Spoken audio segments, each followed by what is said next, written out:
رب العالمين والصلاة والسلام على من كان نبي وآدم بين الماء والطين وعلى آله وأصحابه وذرياته وأهل بيته أجمعين. أما بعد، فأعوذ بالله من الشيطان الرجيم. بسم الله الرحمن الرحيم. الذين يأكلون الربا لا يقومون إلا كما يقوم الذي يتخبطه الشيطان من المس، ذلك بأنهم قالوا إنما البيع مثل الربا أهل الله البيع وحرم الربا. صدق الله العظيم.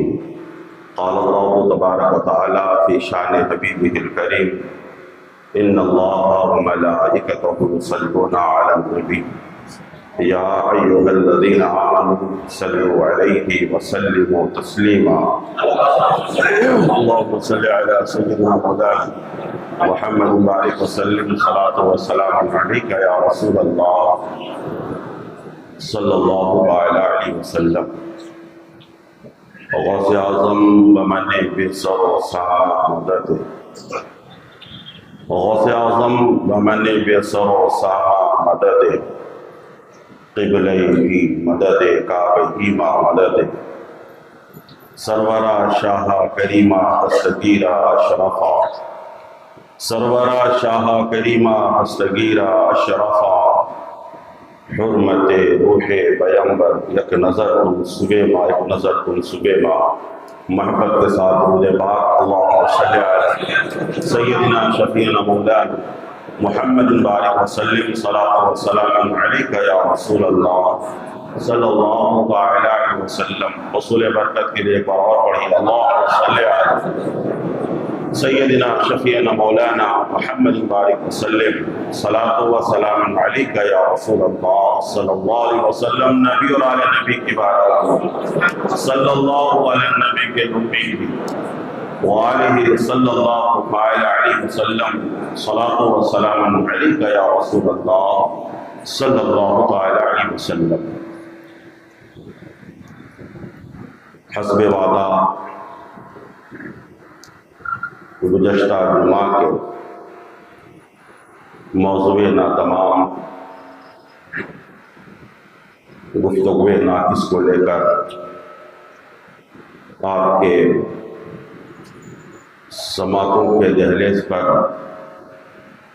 حاضری کی سعادت حاصل کر رہا ہوں، اس دعا کے ساتھ کہ رب العزت مجھے حق کہنے اور سبھی لوگوں کو حق سن کر عمل کرنے کی توفیق عطا فرما. آج ہم جس دنیا سے بے پناہ انسیت و محبت کیے جا رہے ہیں، اور اس دنیا کی محبت میں ہم اللہ اور اس کے رسول کی محبت کو پسے پشت ڈالتے جا رہے ہیں. حالانکہ ہماری اور آپ کی حقیقت یہ ہے کہ روزانہ لاکھوں جنازے اٹھتے ہیں اور لاکھوں جنازے شہر خاموشہ میں آ کر ہمیشہ کے لیے خاموش ہو جاتے ہیں. شاعر نے اس کی بڑی اچھی عکاسی کی ہے. شاعر کہہ رہا ہے کہ دنیا سے جا رہے ہیں انسان دھیرے دھیرے، دنیا سے جا رہے ہیں انسان دھیرے دھیرے، ڈیرے ہوئے ہیں سب کے ویران دھیرے دھیرے، ڈیرے ہوئے ہیں سب کے ویران دھیرے دھیرے. کیسے تھے شان والے، کیسے تھے جان والے، کیسے تھے شان والے، کیسے تھے جان والے، سب کھو رہے ہیں اپنی پہچان دھیرے دھیرے، سب کھو رہے ہیں اپنی پہچان دھیرے دھیرے. اللہ کو ہے بلایا اور اس کے حبیب کو بھی، اللہ کو ہے بلایا اور اس کے حبیب کو بھی. غفلت میں جا رہے ہیں نادان دھیرے دھیرے، غفلت میں جا رہے ہیں نادان دھیرے دھیرے، شہر خموشہ میں آ کر، شہر خموشہ میں آ کر مٹی میں سب سما کر، شہر خموشہ میں آ کر مٹی میں سب سما کر کھو رہے ہیں اپنے یہ ارمان دھیرے دھیرے، کھو رہے ہیں اپنے یہ ارمان دھیرے دھیرے۔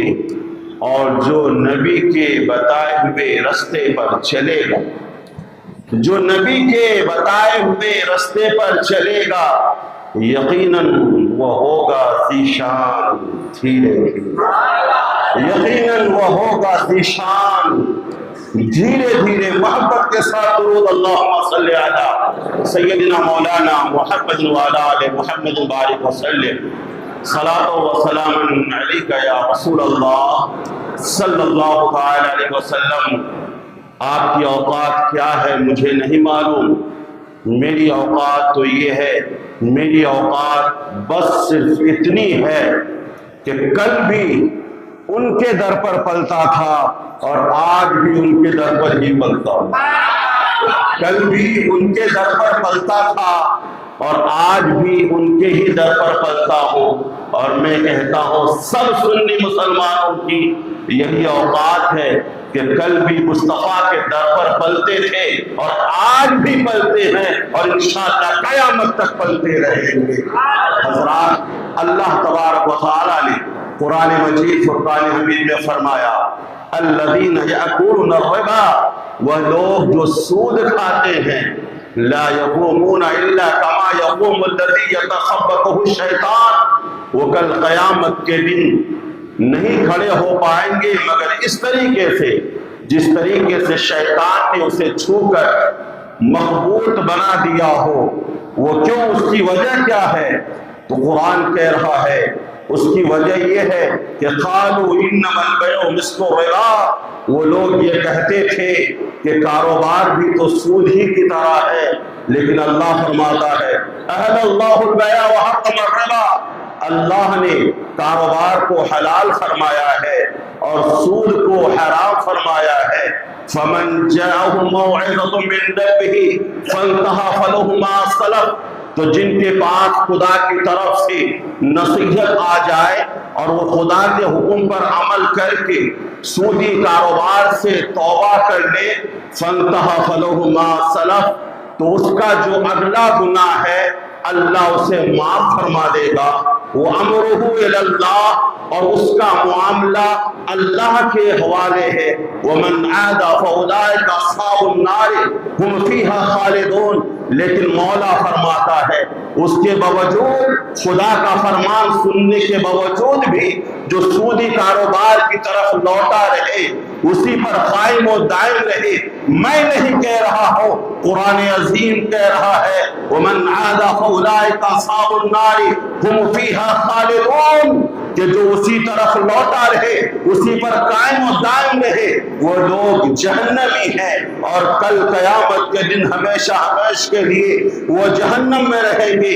اللہ قرآن میں فرماتا ہے یمحق اللہ الربا ویربی الصدقات واللہ لا یحب کل کفار نثیم، اللہ تبارک و تعالی سود کو مٹا دیتا ہے اور صدقات کو بڑھا دیتا ہے۔ اللہ تعالی ناشکرہ بندے کو پسند نہیں فرماتا۔ حضرات، قرآن مجید فرقان حمید کی اس آیت مقدسہ کی تفسیر میں، تفسیر نعیمی جلد سوم کے اندر، حضرت علامہ مفتی احمد یار خان صاحب قبلہ رحمۃ اللہ علیہ نعیمی ارشاد فرماتے ہیں، تحریر فرماتے ہیں کہ اللہ تبارک و تعالی صدقات کو بڑھاوا دے دیتا ہے، صدقات میں اضافہ فرما دیتا ہے۔ مثال کے طور پر آج آپ نے ایک نیکی کی صدقہ دے کر کے، کل قیامت کے دن اللہ اس کا 10 گنا آپ کو عطا فرما دے گا، اس سے زیادہ آپ کو نیکیاں عطا فرما دے گا۔ وَيُرْبِي الصَّدَقَاتِ يَمْحَقُ اللَّهُ الرِّبَا وَيُرْبِي الصَّدَقَاتِ، لیکن سودی کاروبار کو، سود کو، بیاج کو مٹا دیتا ہے۔ اے میرے مسلمان بھائیوں، جو میڈل کلاس کے لوگ ہیں،